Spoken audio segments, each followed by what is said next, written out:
वो महल बनाते हैं ज़मीन पर सोकर, फिर भी लोग उनके हाथों को चूमते हैं पलकों पर बिठाकर।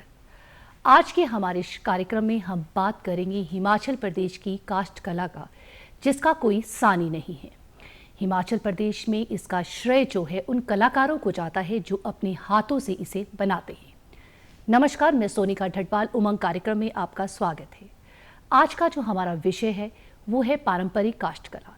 इस विषय पर जो चर्चा करने के लिए आज हमारे साथ स्टूडियो में उपस्थित हैं रवि कुमार जी। रवि कुमार जी वुडन आर्टिस्ट हैं। रवि कुमार जी, आपका हमारे इस कार्यक्रम में स्वागत है। नमस्कार। आप वुडन आर्टिस्ट हैं रवि कुमार जी, और हम जो है आपकी जो कलाकारी जो है वो हम देख रहे हैं। तो मैं सबसे पहले आपसे पूछना चाहूँगी, ये जो काष्ठ कला है ये क्या है? मैम, वैसे तो हमारा ये हिमाचल प्रदेश है और ये सुदूर प्रदेशों में गिना जाता है। लकड़ी ही वो साधन रहा जिसने हमारी संस्कृति और हमारी परंपरा को और हमारी ज़रूरतों को जो पूरा करता आया। हमारे जो पुराने बुजुर्ग और जो हमारे पुराने मिस्त्री और कारीगर थे, उन्होंने खेती के औजार और घर, मकान, इवन रसोई के और हर चीज़ को लकड़ी से तराशा और बनाया। काष्ठ कला वो साधन है जिससे हम अपने ज़रूरतों को पूरा करते हैं और ये सौंदर्य से भी जुड़ा एक साधन है। जी, जैसे कि हमने बात की, आपने बताया कि पुराने समय में अगर हम अभी भी कहीं जाते हैं, हेरिटेज बिल्डिंग्स को देखते हैं, तो वो सब जो है वो लकड़ी की ही बनी हुई हैं और ये काष्ठ कला की है, और उसमें इतनी बारीक जो कलाकारी की है वो बहुत ही सराहनीय होती है। तो ये जो काष्ठ कला का जो शौक़ है, ये आपने जो किस उम्र से ये करना शुरू किया?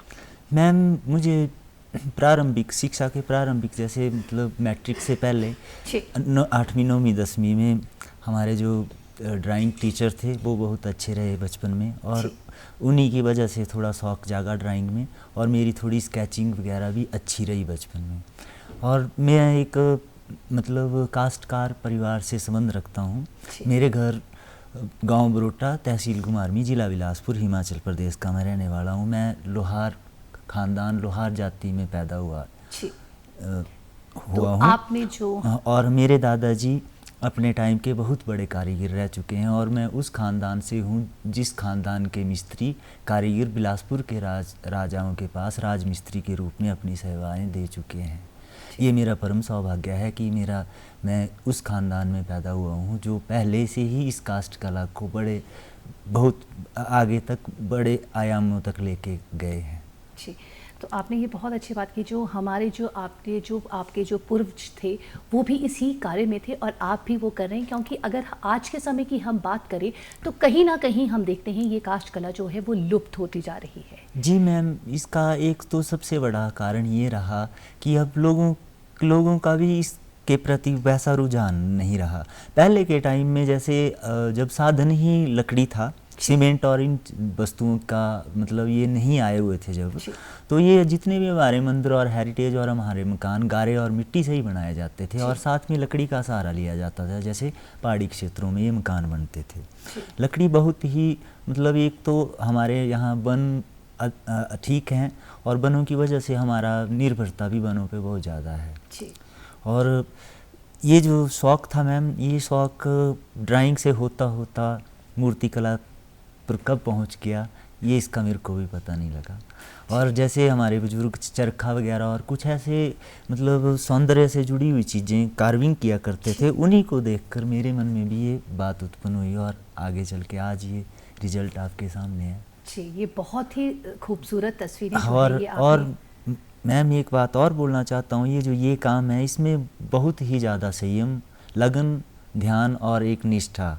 जी, यही मैं आपसे पूछने जा रही थी कि जैसे कि हम देख रहे हैं कि इसको बनाने में जो है वो जो आपने कहा संयम तो चाहिए, समय जो बहुत ज़्यादा जो है महत्वपूर्ण है। तो इसको जब आप बनाते हैं तो किन विशेष बातों का ध्यान रखते हैं? मैम, जैसे मैं लकड़ी पे जैसे पोर्ट्रेट बना रहा हूँ, आपका ही बना रहा हूँ जैसे, तो पोर्ट्रेट पे बोलते हैं कि नो रीटेक। मतलब इसमें इतना ध्यान रखना पड़ता है कि अगर आपसे ज़्यादा छिल गई लकड़ी तो वो फट्टा बेकार हो गया।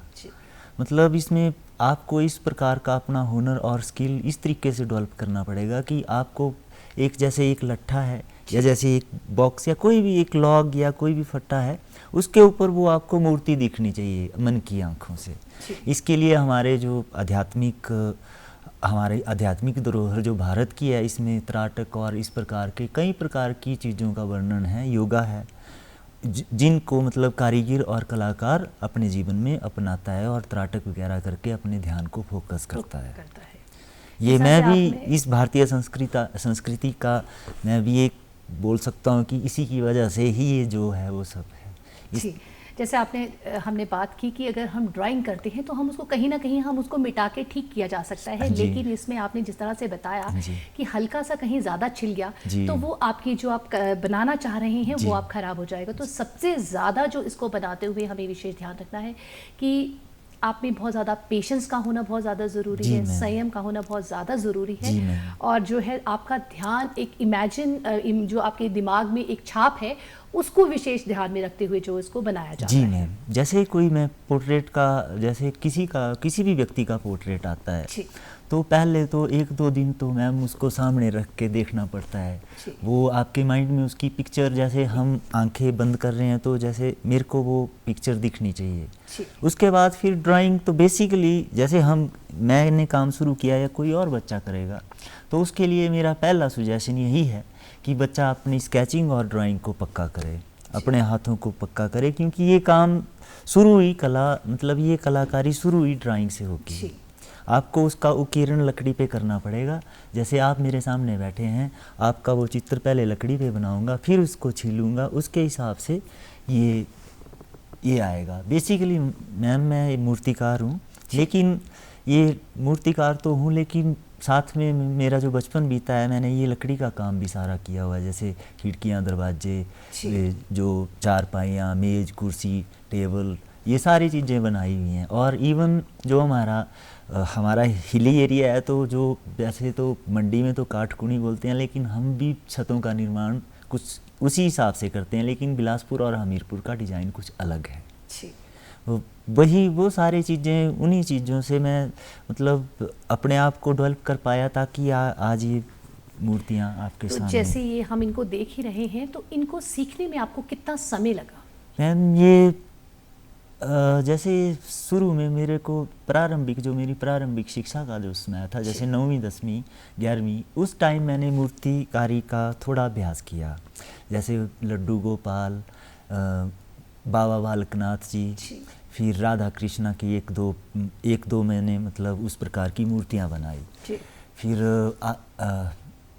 ये बोलते हैं आदि योगी, इस प्रकार से कुछ, और साथ में चलते एक पहाड़न किल्टे वाली लेडीज़, उसका भी लकड़ी पे बनाया। जिनकी छाप आपके दिमाग में थी, आप उनको बनाते गए ताकि जो वो छाप जो आपके दिमाग में एक जो उनकी इमेज बनी थी उसके अकॉर्डिंगली जो है आप उनको जो है वो अपने हाथों से अपनी कला जो है आपने उसको जो है लकड़ी में पिरोया। जी।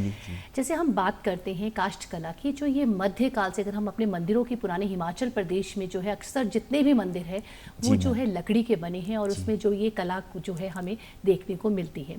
तो जो ये मध्यकाल से जो काष्ठ कला बनी आ रही, इसके बारे में आप क्या कहते हैं कि ये कितने समय पुरानी है, और इसको कब से जो है इसको बनाने में जो है हमें दिखता है कि बहुत समय लगा होगा?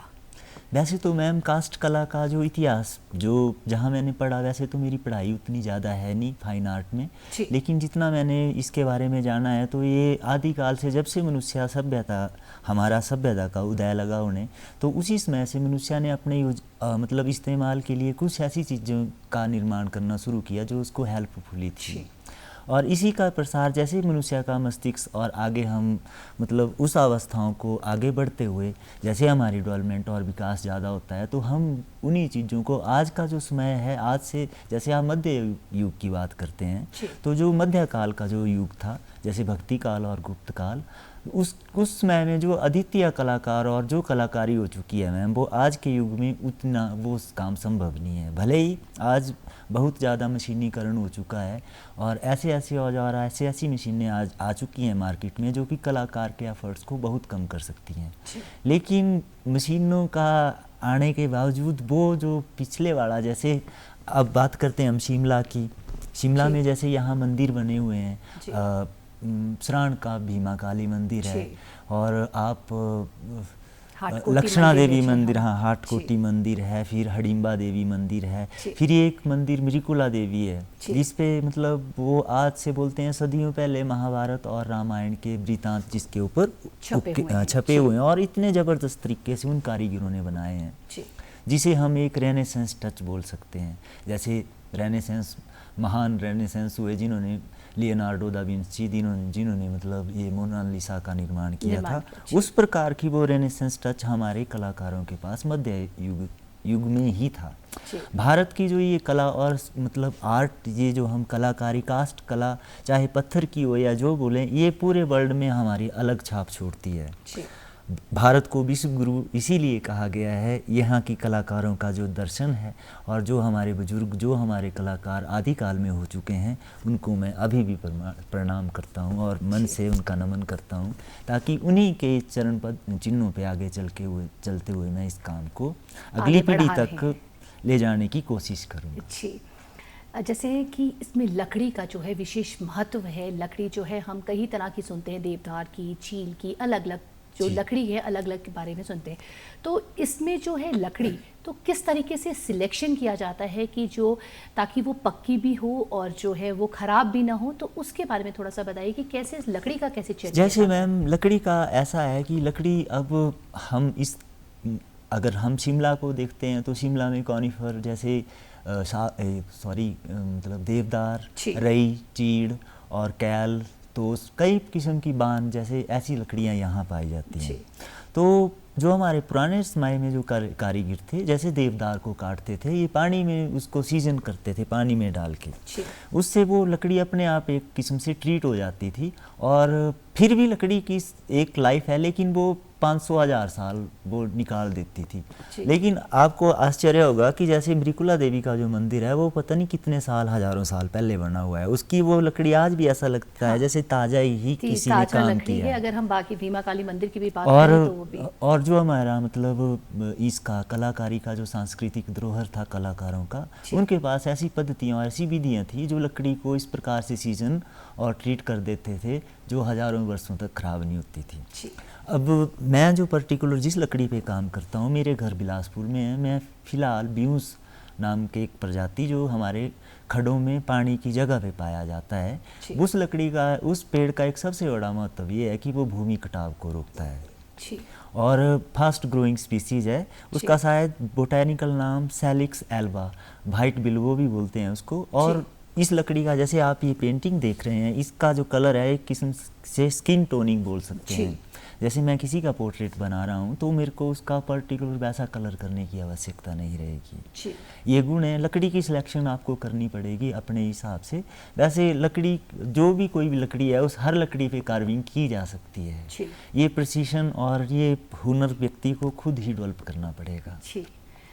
जैसे आपने बताया कि हुनर जो है वो इंसान को जो है वो व्यक्ति को ढूंढना बहुत ज़्यादा ज़रूरी है। अगर उस पर ये हुनर है तो वो बहुत अच्छा कर सकता है। जैसे मैं टेबल पे जो है ये बॉटल देख रही हूँ, जी मैम, ये भी आपने जो है एक लकड़ी से बनाई है। ये सच में बहुत ही सराहनीय है कि किस तरह से लकड़ी को जो है एक बॉटल की शेप में बनाए।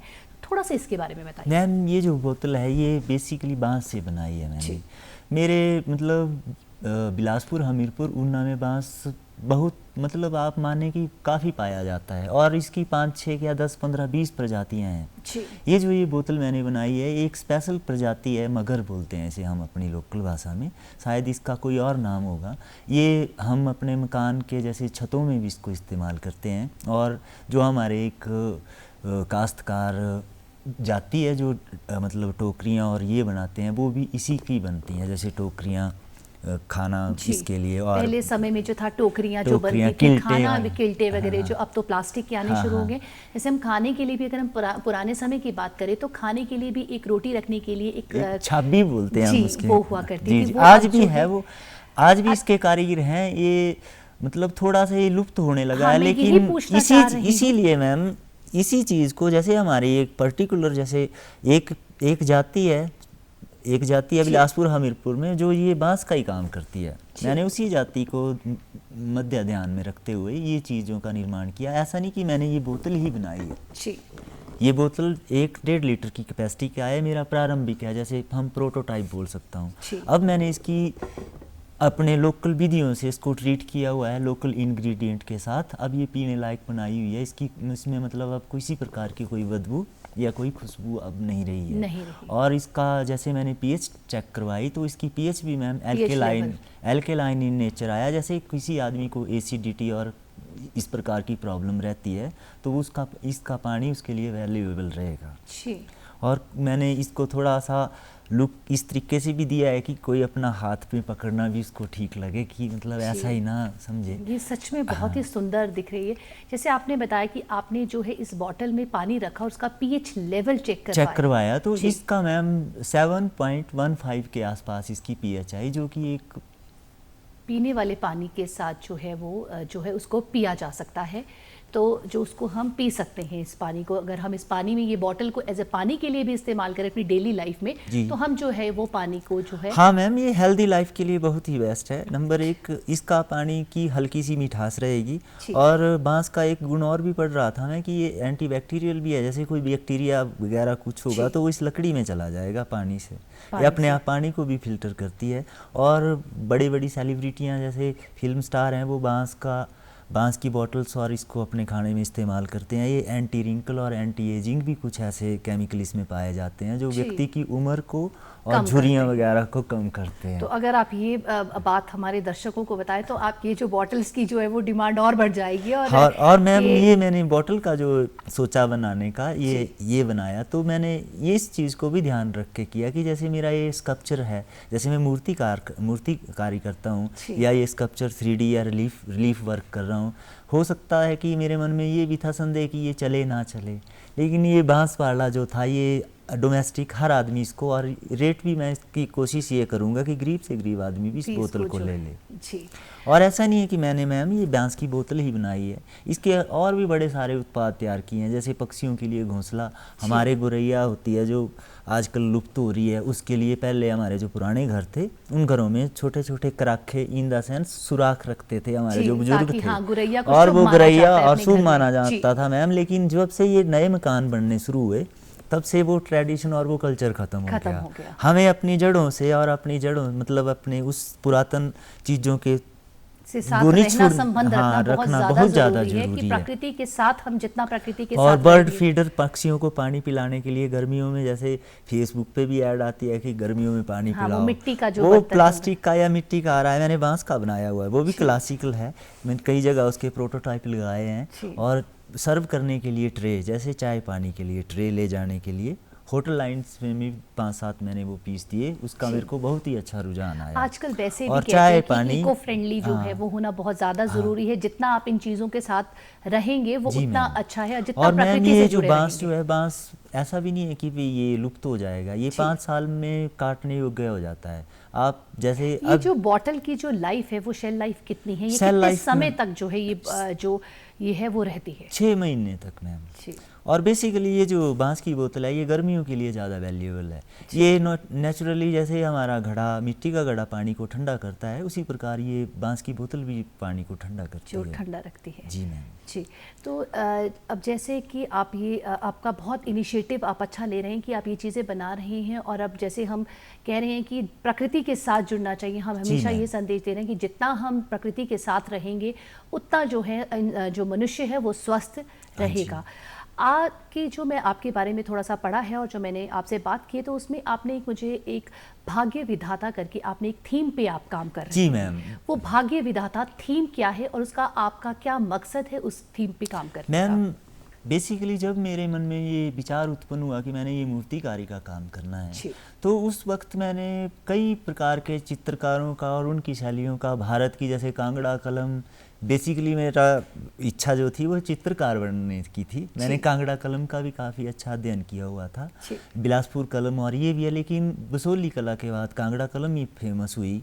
ये अब इसका मैं पर्टिकुलर काल तो नहीं बता सकता कि कब डेवलप हुई, लेकिन उसके बाद फिर अपने जो काश्तकार परिवार था तो फिर स्केचिंग को क्यों ना इसके ऊपर लाया जाए, और यही इसी के मध्य रखते हुए ये काम किया। अब बात कर रहे हैं आप भारत भाग्य विधाता। ये मैम जैसे कोई एक ऐसा स्कल्पचर, जैसे आप बोलते हैं कि हिंदी में एक वाक्य एक शब्द, वन वर्ड जी। सब्स्टिट्यूशन। जी। उसी प्रकार से आप कोई डेफिनेशन, कोई परिभाषा अगर मुझे बोलते हैं तो मैं उस परिभाषा को मद्देनज़र रखते हुए जी। उसके लिए एक पर्टिकुलर निर्माण क्रिएशन करता हूँ, जिस जैसे भारत भाग्य विधाता।